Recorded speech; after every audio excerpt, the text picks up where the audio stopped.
I jolted awake to the buzz of my phone, still half asleep as I reached for it. "Arya," I mumbled, expecting a good morning message. Instead, I saw a red banner. "You can't send messages to this user." I blinked hard. No, that can't be right. I opened her profile, but every app told me the same thing. "Blocked," I whispered Arya. "What did I do?" My chest tightened as I sat up. I called her. One ring, then nothing. I tried again. Straight to voicemail. "What is happening?" I said into the empty room. My hands shook as I tapped through my notifications, hoping for some clue. Then I noticed a story from our mutual friend Jenna. I hesitated, but opened it. The world cracked open inside me. There she was, Are you smiling in a soft white dress. Her stomach round, her hands resting on it gently. And behind her, with his arms wrapped around her like he owned her, was Lucas Hale.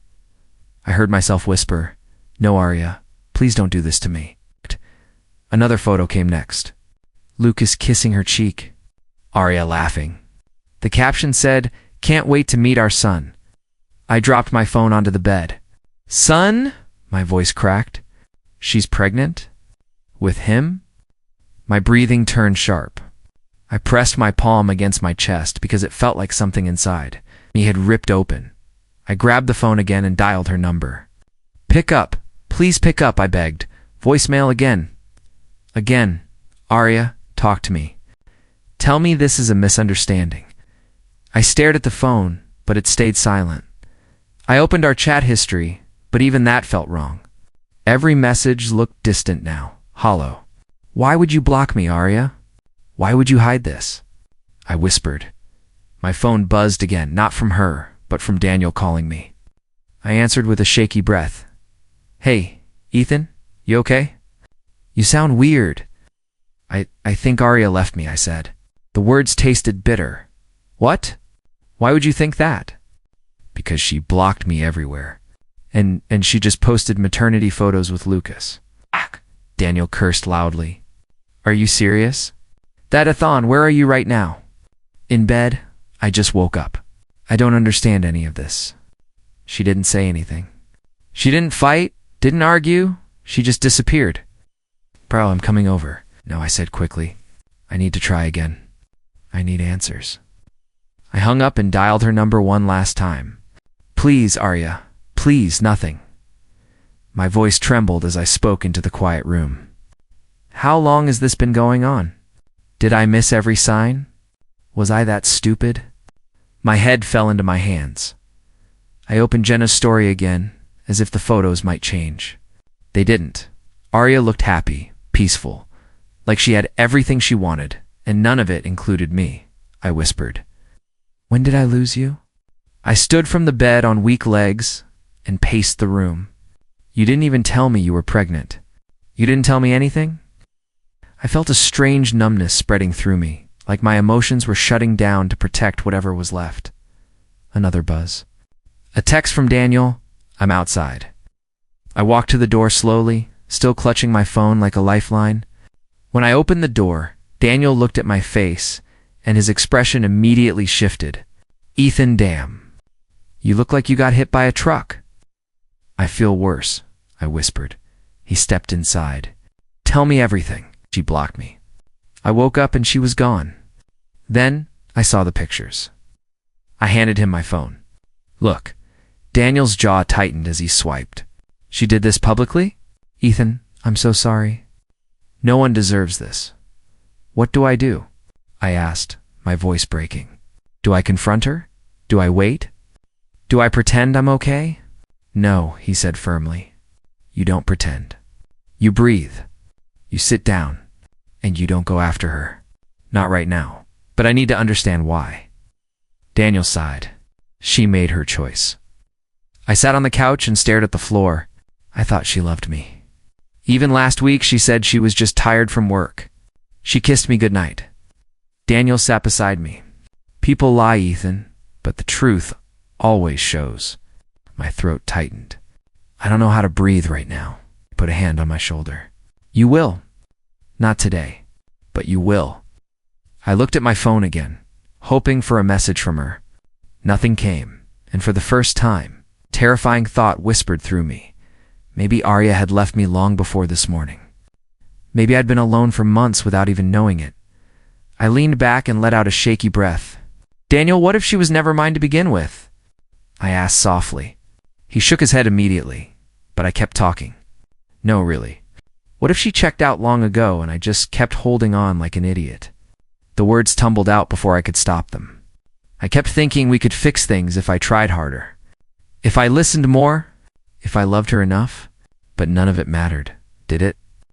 Daniel didn't answer right away. He just looked at me with heavy eyes, and the silence felt like the only truth left. I felt lost. I sat on the edge of my couch, staring at the floor as the memories pulled me backward. "Daniel," I said quietly, "I think everything started months ago. I just didn't want to see it." He looked at me. "What happened months ago?" "It was small things at first," I said. "Like the night she came home late from work?" I asked, "Arya, everything okay?" And she said, "Yeah, just a long day." But she avoided looking at me. I felt it. Daniel frowned. "Did you ask her again?" I tried. I told her you seemed distant, and she said, "You're imagining things." She even laughed, like I was being dramatic. I rubbed my face. I believed her. "You trusted her," he said. "I did," I replied. But then it got worse. One night I saw her phone light up. Her screen lit the whole room. I asked, "Who's texting you at midnight?" She grabbed the phone and said, "Work emergency." But the name on the screen was Lucas. Daniel muttered, "Lucas, that guy again." Yeah, my stomach twisted. I remember asking her, "Since when do you talk to Lucas outside office hours?" And she said, "Are you checking my phone now?" I told her no, I wasn't, but she didn't believe me. She said, "You're becoming paranoid." Daniel leaned forward. "What did you say to that?" I said, "I'm not paranoid, I'm worried." But she just sighed and walked out of the room. I shook my head. I should have pushed harder. I should have asked what was really going on. "No," he said firmly. "She should have told you the truth," I continued. "One night, I tried again. I told her, 'You don't talk to me anymore. You don't touch me anymore.' She stared at the wall and said, 'I'm tired, Ethan. Stop making everything a problem.'" Daniel clenched his jaw. "She twisted it back on you." I hated how small it made me feel. I said, "I'm not trying to fight. I'm trying to understand," but she just walked to the bathroom and locked the door. I swallowed hard. I remember standing outside that door for a long time. I whispered Arya, "Talk to me," and she didn't say anything. Not a single word. "That's cold," Daniel said. I kept telling myself it was stress, I whispered. I kept lying to myself. Daniel didn't interrupt, so I went on. One day I saw Lucas's name again. I asked her, "Why are you talking to him so much?" She didn't even look up from her phone. She said, "Lucas understands my work. You don't." I felt something break inside me when she said that. Daniel shook his head. "That's cruel," I told her. "I'm trying, Arya. I'm here. I'm listening." She rolled her eyes and said, "You're making a big deal out of nothing. Every time I tried to talk, she shut me out harder." I leaned back, staring at the ceiling. I didn't want to lose her. So I convinced myself she still loved me. I told her, "I just want us to be okay," she replied. "Then stop overthinking." Daniel sighed. "She blinded you," I whispered. "But I helped her do it. I wanted to believe her so badly that I ignored everything." I remembered another night clearly. I continued. She came home wearing a new perfume. I said, "That smells new." She froze for a second and said, "My coworker, let me try hers." I tried to smile. I said, "It smells nice," but inside I felt something sink. Daniel nodded slowly. "Your gut knew." My gut was screaming, I said. But my heart kept telling me she wouldn't cheat. She wouldn't lie, so I held on. I took a deep breath. There was a moment when Grace, her coworker, pulled me aside during an office dinner. She said, "Ethan, have you two talked lately?" I asked her why. She said, "Arya seems different." I asked, "Different how?" And she hesitated. Then she said, "Just check in with her." Daniel asked, "Did you tell Arya what Grace said?" "I did," I replied. "I told her," Grace said, "you seem off lately." And Arya exploded. She yelled, "Why are you letting other people into our marriage?" I tried explaining I was just worried, but she said, "Grace doesn't know anything." "Stop listening to her." Daniel sighed. Classic deflection. "I know that now," I said softly. "But back then I felt guilty." I apologized to her. I said, "I shouldn't have brought it up." Daniel raised an eyebrow. "You apologized for caring." "I know," I whispered. "That's what hurts the most." I ran my hand through my hair. One night I finally asked her straight out. I said, "Are you seeing someone?" She stared at me like I'd insulted her soul. She said, "I can't believe you think I'd do that." Then she added, "Maybe you don't trust me because you have your own guilt." I was stunned. I said, "What guilt? What are you talking about?" She shrugged and said, "Figure it out." Daniel exhaled hard. "She manipulated you every step." "I feel stupid now," I admitted. "But I loved her so much." I told her, "I'm sorry. I just want us back. I miss you." She softened a little and said, "And stop making problems where there are none." And I promised her I would. I stared at my hands. I promised her while she was already slipping away. Daniel said nothing. I let the truth settle between us. Seeing those maternity photos today, I realized I didn't lose her overnight. I lost her the night she told me I was paranoid. I lost her the night she chose silence over honesty. I lost her the moment she let Lucas into her world and shut me out of it. Daniel whispered, "Ethan, you didn't lose her. She left." I nodded slowly. "Yeah, and I finally see it." Kept telling myself that maybe Arya would call. Maybe she would unblock me. Maybe this nightmare would break apart if I just saw her face. That stupid hope pushed me all the way to her apartment building. When I walked up to the entrance, the guard, Marcus, lifted his hand like I was a stranger.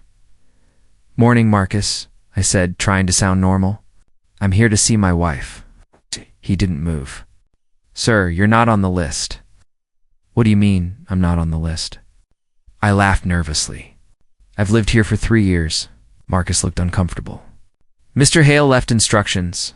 He said you can't go up without his approval." My stomach twisted. "Mr. Hale? Lucas." My voice cracked. "He doesn't live here. Maria does." "My wife does." Marcus lowered his eyes. "I'm sorry, man. I really am." I stepped closer.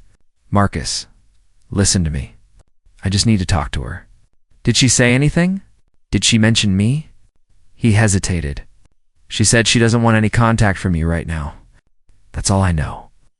It felt like the floor disappeared. So I'm blocked from her phone, her socials, and now her home. "Marcus, please let me talk to her for 2 minutes." "I can't," he said softly. "You know, I'd open the door if it were up to me."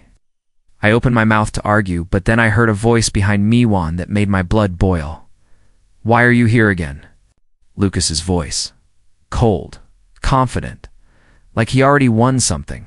I turned around slowly. He walked toward us, holding a keycard like he owned the building. I clenched my fists. "I came to talk to my wife," I said. He smirked. "She doesn't want to talk to you. Respect her choice.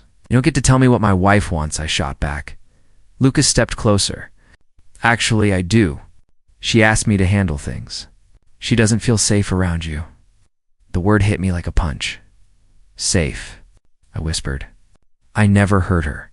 Never even raised my voice. He shrugged. "She said you were stressing her out. She needs peace. Something you couldn't give."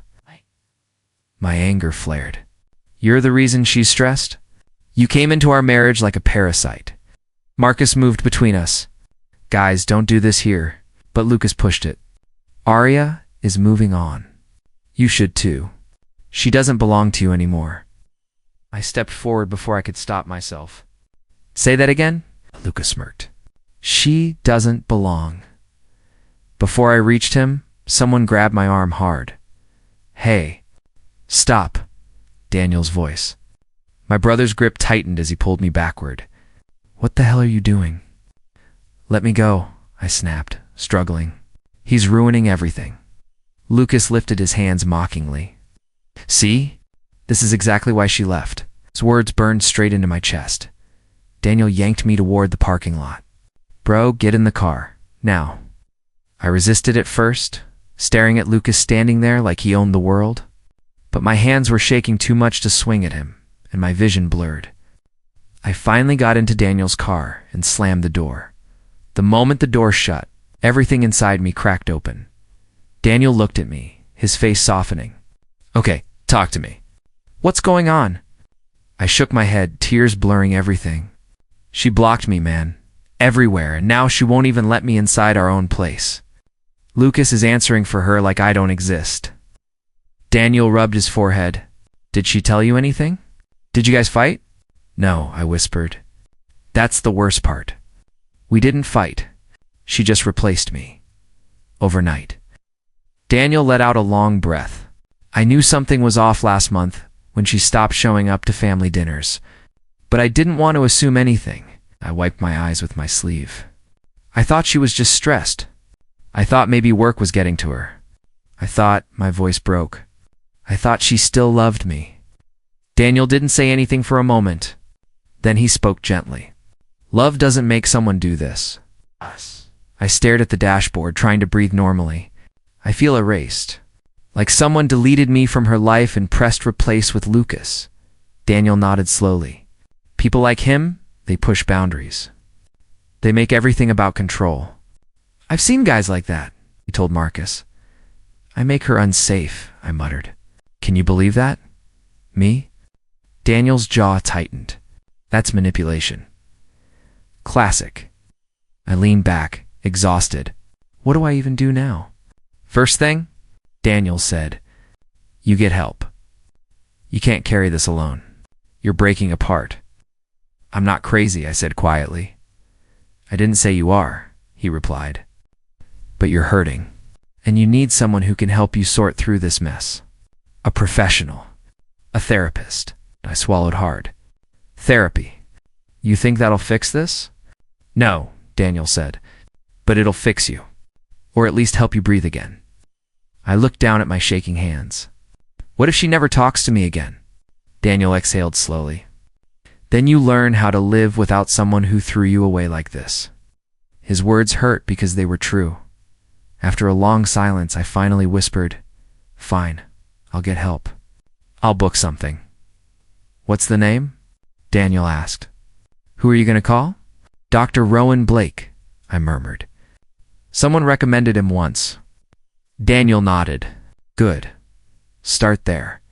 For the first time that day, I felt something shift inside me, not hope, not peace, but the simple realization that if Arya could erase me, I had to learn how to rebuild myself from scratch.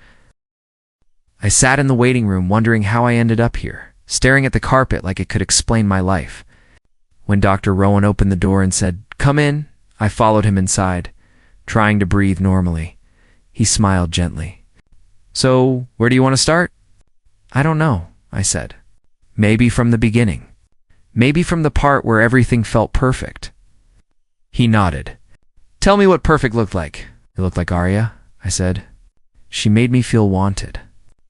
Like I mattered. She'd laugh at my dumb jokes, touch my arm when she talked, tell me I made her feel safe. I thought that meant something. And now? Now, I feel like an idiot who missed every warning sign. Oh, I rubbed my face. She changed months ago. Pulled away. Blamed stress. Blamed work. But I kept trying. Dr. Rowan leaned forward. Trying to fix things alone? Yeah, I whispered. She'd say, You worry too much, whenever I asked if she was okay. She made me feel guilty for even noticing something was wrong. It sounds emotionally draining, it was. I swallowed. But I loved her. I thought love meant patience. I thought love meant staying, even when things hurt. He tapped his pen softly. Love shouldn't make you disappear. That hit me hard. What do you mean? You described giving, adjusting, waiting, worrying, he said. But I'm not hearing what you received. I got moments, I said slowly. Good ones. Early ones and later. Silence. Distance. Secrets. My voice cracked. She turned her phone face down. She stopped looking at me. She smiled at Lucas in ways she never smiled at me anymore. Dr. Rowan asked, "Did you feel you were losing her?" I felt like she was slipping out of my hands, and I couldn't even ask why without being called paranoid. He nodded. "That's emotional manipulation, making you doubt your own experience." I stared at him. So she wasn't just stressed? I think she was managing her emotions by pushing them onto you. I leaned back, exhausted. So I wasn't crazy. No, you were trying. I covered my face. She blocked me everywhere. I'm erased. "And that hurts because she was your emotional home," he said. "But homes built on conditions eventually collapse." His words shook something inside me. We talked for an hour. I told him about Lucas, the photos, the humiliation, the fear twisting inside me. He listened without judgment, only asking questions that made my chest ache with truth. When I left the office, the air felt heavier, but clearer. I wasn't healed. Not even close. But I wasn't drowning as blindly as before. My phone buzzed as I reached my car. The notification made my stomach flip. A message from an unknown number. "Hey, it's Grace. Please don't tell anyone I'm texting you." I froze. "Grace Aria's coworker." "She never contacted me before," I replied. "What's going on?" Grace answered almost instantly. "I shouldn't say anything, but I need to. Something's wrong." My heartbeat jumped. "With Aria?" "Yes. She wasn't pregnant when she left work 2 months ago. Everyone knew she was having issues, not morning sickness." I stared at the screen. "Issues. Emotional ones," Grace wrote. "She cried a lot. Lucas kept showing up at the office. They fought in the parking lot twice." My throat tightened. "Fought about what?" "I don't know," she replied, but she looked scared. And then suddenly she quit and cut everyone off. Oh. I leaned against my car, shaking. "Grace, why are you telling me this?" "Because you deserve to know she wasn't honest with you," she said. "And because I think Lucas pressured her into something. Maybe the baby. Maybe the relationship. I don't know. But she didn't look happy." My fingers trembled. "She chose him." "She replaced me," Grace responded. "I don't think it was that simple." I typed slowly. "Do you think she left me for him because she loved him?" Grace hesitated before replying. "I think she left because she was terrified of something." The message hit me harder than anything Lucas ever said. Terrified? Of him? Of me? Of herself. "I didn't know," I wrote back. "Why didn't she tell me any of this?" "She didn't tell anyone," Grace said. She shut down. And Lucas became controlling. Controlling. The word twisted inside me. I asked, "Was she unhappy?"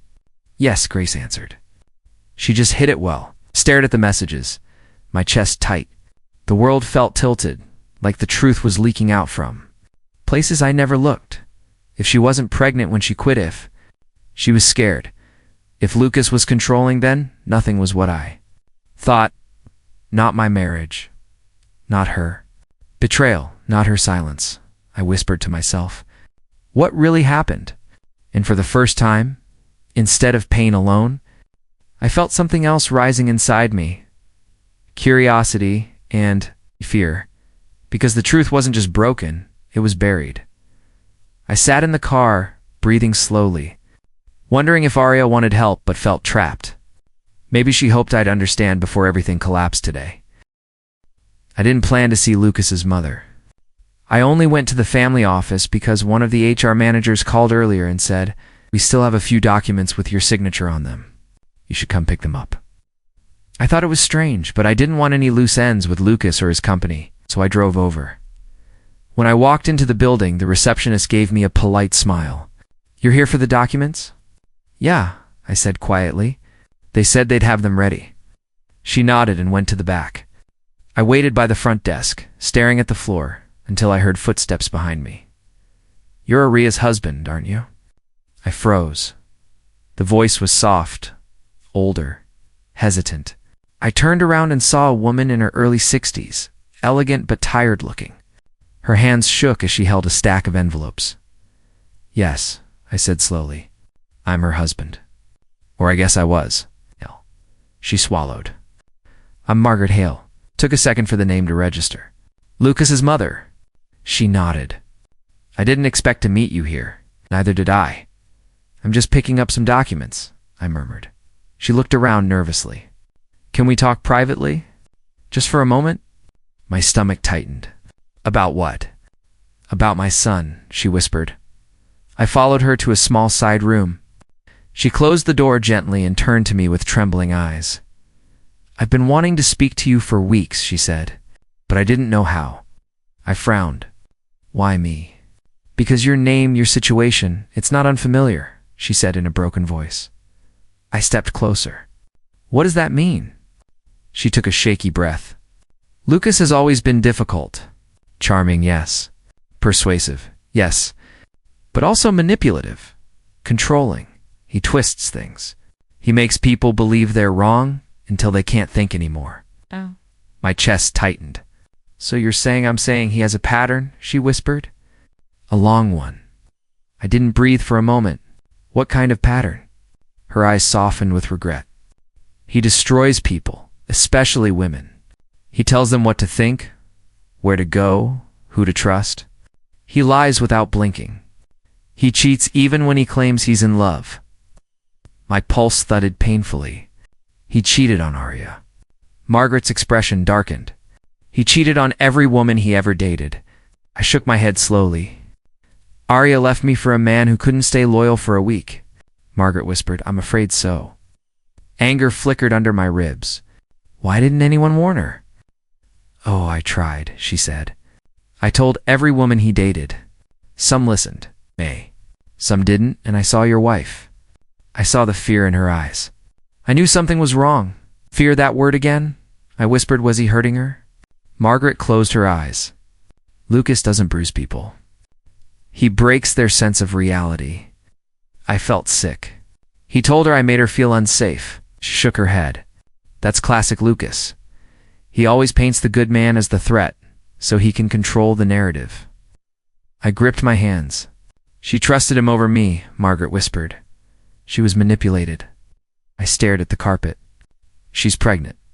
With his child, a strange look crossed her face. Is she? I blinked. What does that mean? She hesitated, then spoke softly. Lucas told me 2 months ago that he didn't want children. He said he'd never ruin his life with a kid. And yet suddenly a baby appears when he wants to control someone. My heart stopped. Are you saying it might not be real? I'm saying, she said carefully. Lucas has faked things before. Illnesses, emergencies, accidents, stories to trap people in his life. I stared at her, stunned. So the pregnancy could be a lie. It's possible, she said. Or maybe it's real, but not his. He sleeps around. He always has. I felt something shift inside me, not heartbreak this time, but pure anger. Why would Arya stay with someone like that? I asked, my voice shaking. Margaret sighed. Because he makes people believe they need him. He isolates them, convinces them their lives fall apart without him. By the time they realize the truth, he already has them under his thumb. I ran a hand through my hair. So she wasn't choosing him. She was trapped. Maybe, she said quietly. Or maybe she thought she loved him. But love doesn't grow in fear. I swallowed hard. She blocked me everywhere. She kicked me out of her life. She was pushing everyone away, Margaret said. That's what happens when Lucas gets inside someone's head, I whispered. I thought she betrayed me. Margaret shook her head slowly. She betrayed herself first. Her words hit with brutal clarity. For the first time, I felt anger toward Lucas, not confusion, not heartbreak. Rage, deep, sharp, burning rage. But mixed inside it was something I didn't expect. Pity, pity. For Arya. Pity for the girl who once held my face in her hands and said, "You're my safe place."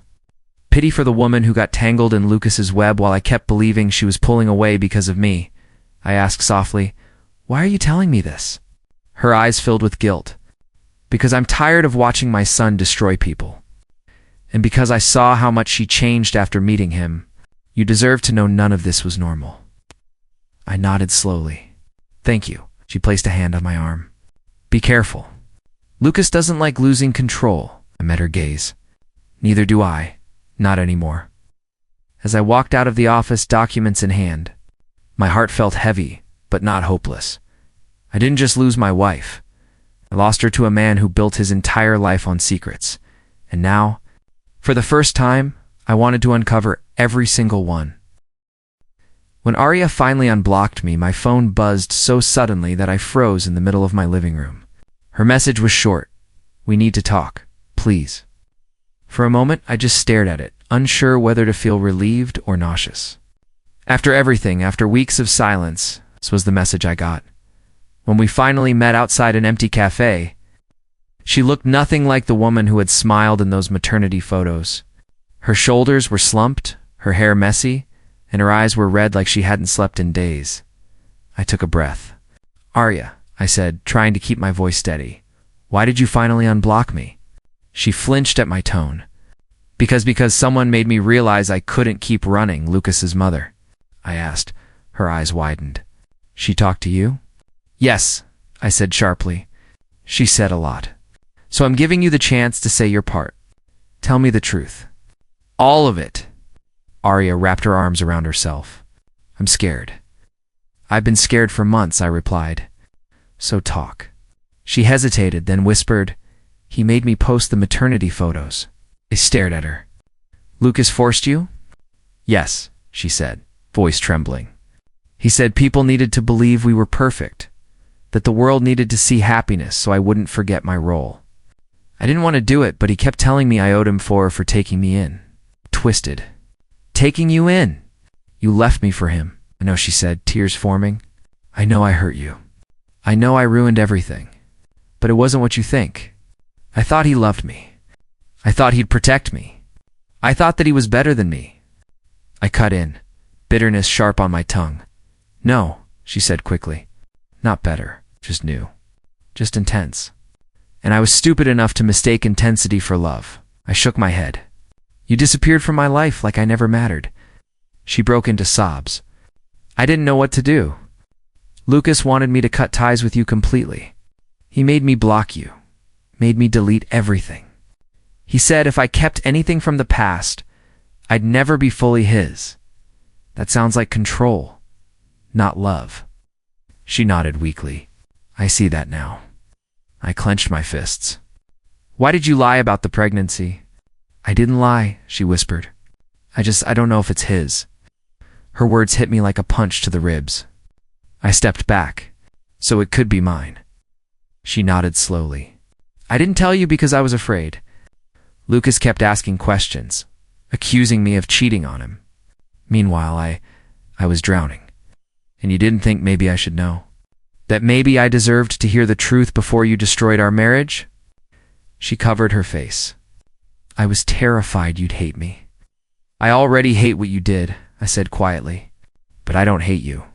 That's the problem. She reached out, gripping my sleeve. I regret leaving you. I regret hiding things. I regret every second that I let him control me.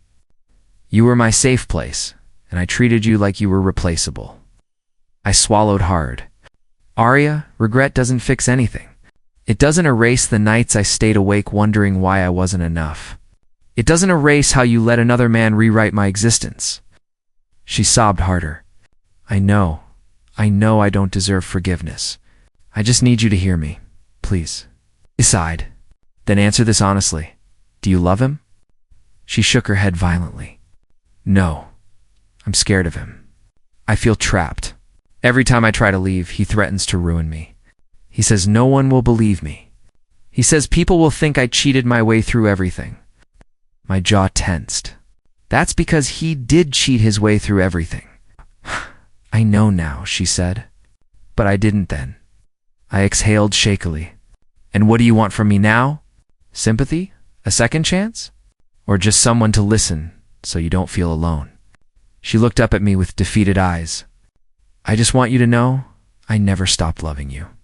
My chest tightened painfully. You say that, but you still left. You still made me feel like a stranger in my own marriage. I didn't know how to come back, she whispered. I thought you'd shut the door. Might have, I admitted. But at least you would have tried. Silence stretched between us, thick and suffocating. She wiped her face. What are you thinking?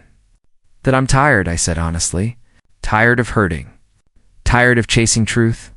Tired of trying to understand a version of you that I don't recognize anymore. I'm still me, she whispered.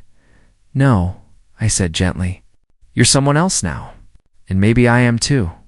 So what happens now? She asked. I shook my head. I don't know, but I'm not deciding anything today. I can't. She nodded slowly, accepting it with a shaky breath. Okay, she said. I won't push you. Step back.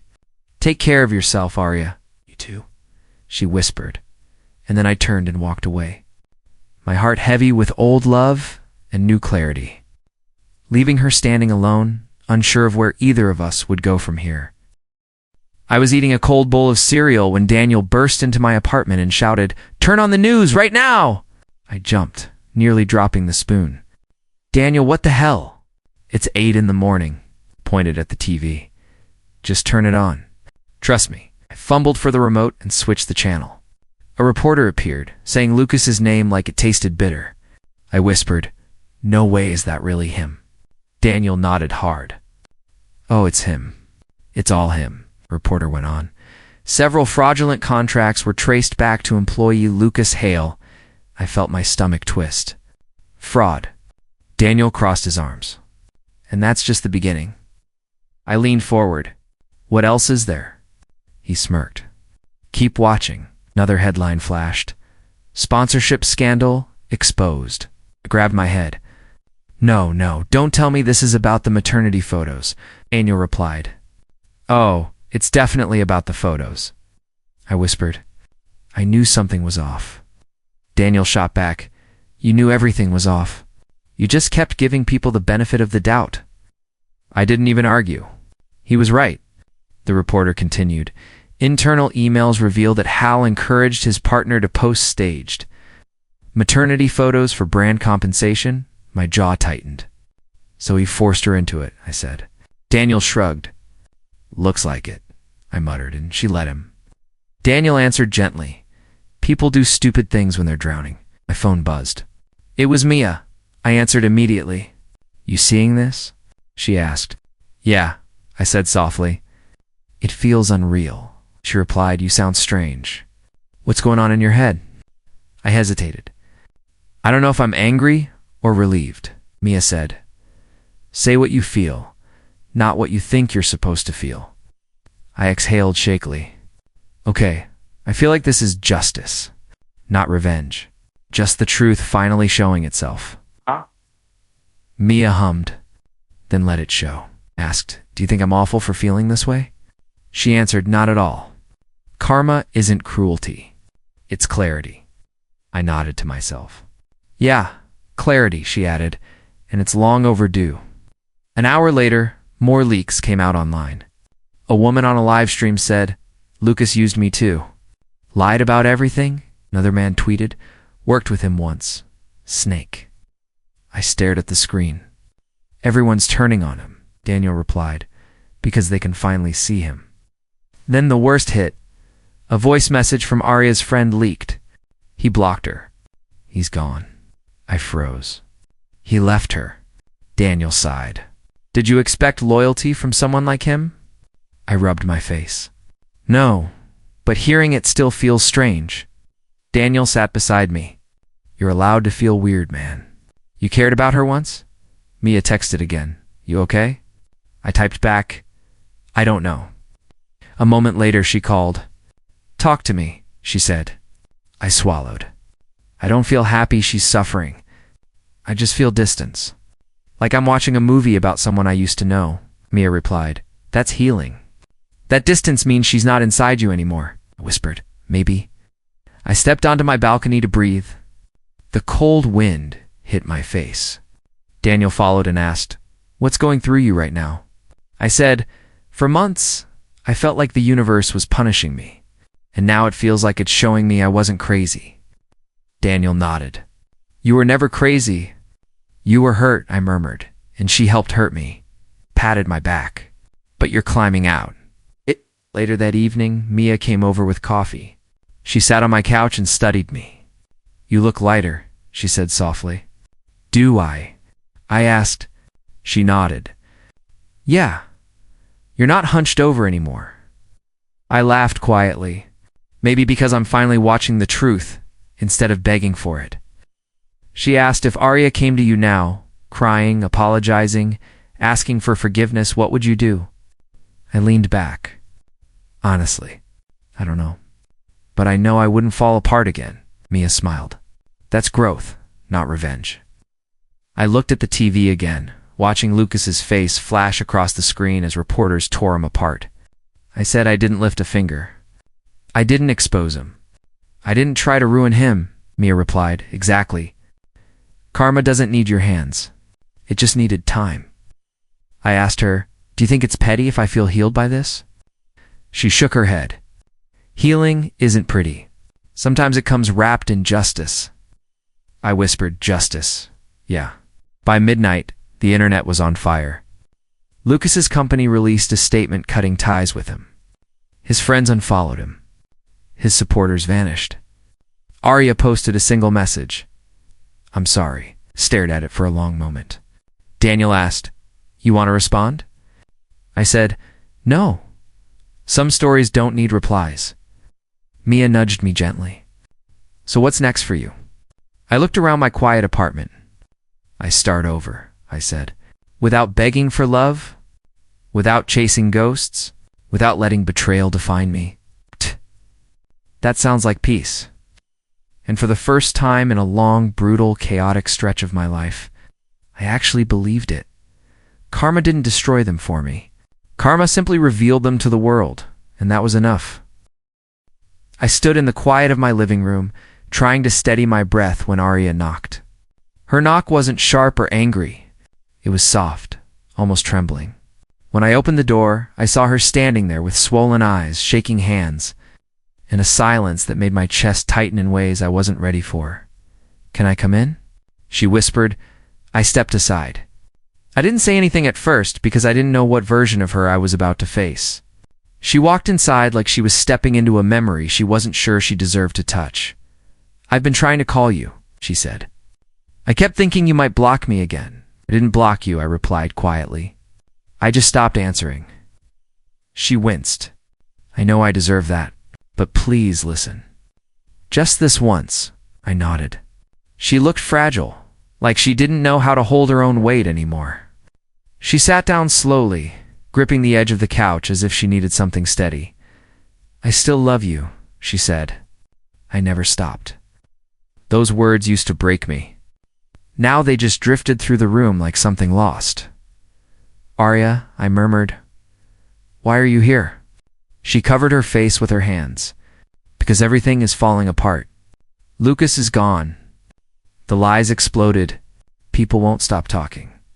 I feel like I'm drowning and I don't know who to turn to except you, and why me? I asked. After everything? Because you were my safe place, she whispered. Even when I didn't deserve it. I felt the ache of old memories tug at me, but it wasn't strong enough to pull me back to her. What do you want from me? I want us back, she said. I want to rebuild, to fix what I broke. I want to go home with you, her voice cracked. I want to save our marriage. And what about the damage? I asked, what about everything you destroyed? I know, she cried. I know I hurt you. I know I lied. I know I let Lucas push me into things I didn't understand. I know I chose wrong. I know I lost myself, and I dragged you down with me. I looked at her, really looked at her. She wasn't the strong, bright woman I remembered. She wasn't the woman who once laughed while cooking dinner. Or the woman who used to hold my hand tightly when she was nervous. She was someone hollow, frightened, desperately searching for a version of herself that didn't exist anymore. Did you come here because you love me? I asked. Or because you're scared of being alone now? Her mouth opened, but no sound came out. Tears kept spilling. I do love you, she said finally. But I'm scared too. I won't lie about that. I sat across from her, feeling the weight of every moment that had led to this one. Arya, you didn't just hurt me. You left me to bleed while you pretended everything was fine. You called me controlling because I asked questions. You shut me out. You erased me. I know, she whispered. And I'm sorry. I spent months thinking something was wrong with me, I said. I kept asking myself why I wasn't enough. You were enough, she cried. I wasn't. Her voice broke completely. Give me one more chance, she pleaded. Just one. I shook my head slowly. Arya, I can't. She gasped like the air had been knocked out of her. Why? Please, tell me why. 'Cause I lost myself trying to keep you, I said softly. I twisted myself into knots to hold on to someone who wasn't holding back. I kept breaking and calling it love. I kept waiting for you to choose me. I'm choosing you now, she insisted. It's too late, I replied. She curled forward, her shoulders shaking as she cried into her palms. Don't say that. Please don't say that. I'm not saying it to hurt you, I said. I'm saying it because it's the truth. She lifted her head, eyes desperate. I can change. I don't want you to change for me, I said. I want you to heal for yourself. I want you to understand why you made the choices you made. I want you to face them instead of running from them. And what about us? She whispered. There is no us anymore, I said gently. She wilted at those words, collapsing into a kind of grief I had never seen in her. She covered her face and cried until her breathing became uneven. I don't know who I am without you, she sobbed. You'll find out, I said. You have to. She stood slowly, swaying a little. So this is goodbye? It has to be. She nodded through tears. I deserve this. I didn't respond. I walked her to the door. She hesitated, looked back at me one last time and whispered, I'm sorry. When the door closed behind her, the silence felt strangely gentle. I realized then that betrayal had broken me, yes, but walking away was what finally set me free. I stood there for a long moment, breathing, letting the weight lift from my chest piece by piece. It wasn't victory or relief, just a quiet acceptance that I finally chose myself. And that was enough for now.